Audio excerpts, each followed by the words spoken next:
ಶಾಸಕ ಬಸವನಗೌಡ ಪಾಟೀಲ್ ಯತ್ನಾಳ್ ಮತ್ತು ಪರಮೇಶ್ವರಾನಂದ ಸ್ವಾಮೀಜಿಗೆ ನಡುವಿನ ವಾಕ್ಸಮರ ಈಗ ಜೋರಾಗಿದೆ.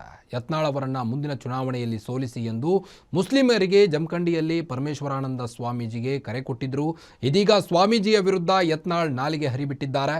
ಸ್ವಾಮೀಜಿ ಮಾತನಾಡುವುದನ್ನು ನೋಡಿದರೆ ಆತ ಹಿಂದೂನ ಅಥವಾ ಮುಸ್ಲಿಂ ಎಂದು ಗೊತ್ತಾಗಬೇಕಿದೆ, ಹಾಗಾಗಿ ಆತನನ್ನ ಪೂರ್ಣ ನಗ್ನ ಮಾಡಬೇಕು ಎಂದಿದ್ದಾರೆ. ಈ ಹಿಂದೆ ಪರಮೇಶ್ವರಾನಂದ ಸ್ವಾಮೀಜಿ ಯತ್ನಾಳ್ ಸೋಲಿಸುವುದಾಗಿ ಸಿದ್ದೇಶ್ವರ ಶ್ರೀ ಮೇಲೆ ಆಣೆ ಹಾಕಿ ಶಪಥ ಮಾಡಿದ್ರು.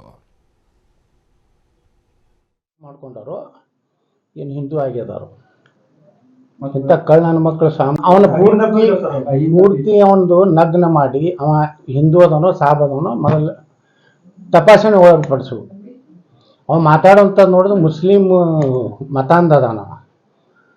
ಹಿಂದೂಗಳ ವೇಷದಲ್ಲಿ ಕೆಲವೊಂದು ಮಂದಿ ಕರ್ನಾಟಕದಲ್ಲಿ ಸಾಬರ ಪೈಕಿ ಅದಾರ. ಅದಕ್ಕೆ ಅವ್ರನ್ನ ಎಲ್ಲನೂ ತಪಾಸಣೆ ಮಾಡಿ ಅವ್ರದ್ದು ಸುಂತಿ ಮಾಡ್ಕೊಂಡಾರೋ ಏನು ಹಿಂದೂ ಆಗ್ಯದಾರು. ಇಂಥ ಕಳ್ಳನ ಮಕ್ಕಳು ಸ್ವಾಮಿಗಳು ಸನಾತನ ಧರ್ಮದ ಬಗ್ಗೆ ಮಾತಾಡುವಂಥ ನೈತಿಕತೆ ಇಲ್ಲ. ಶಾನಿಹಳ್ಳಿ ಇರ್ಬೋದು, ಬಾಲ್ಕಿ ಇರ್ಬೋದು, ನಿಜಗುಣಾನಂದ ಇರ್ಬೋದು, ಮನಿ ಲಪುಟ ಇರ್ಬೋದು. ಮಹೇಶ್ವರಾನಂದ ಅದು ಇಟ್ಕೋಬಾರ್ದು ಹೆಸರು. ಅವರು महबूब साहब, गजूब साहब, ಚಂಡ್ ವಾಲೆ, ಭೋಸಡಿ ವಾಲೆ ಅಂತ ಗೊತ್ತಾಯ್ತಲ್ರಿ. ಅವ್ರಿಗೆ ಯಾಕೆ ಮಾತಾಡ್ತಾರೆ? ಹಿಂದೂ ಪರವಾಗಿ ಮಾತಾಡ್ಲಿಕ್ಕೆ ಕ್ಯಾಮೆ ಹಾಕೋಬೇಕು. ಸನಾತನ ಧರ್ಮ ರಕ್ಷಣೆ ಮಾಡೋರು ಅಷ್ಟೇ ಕ್ಯಾಮೆ ಹಾಕ್ಬೇಕು.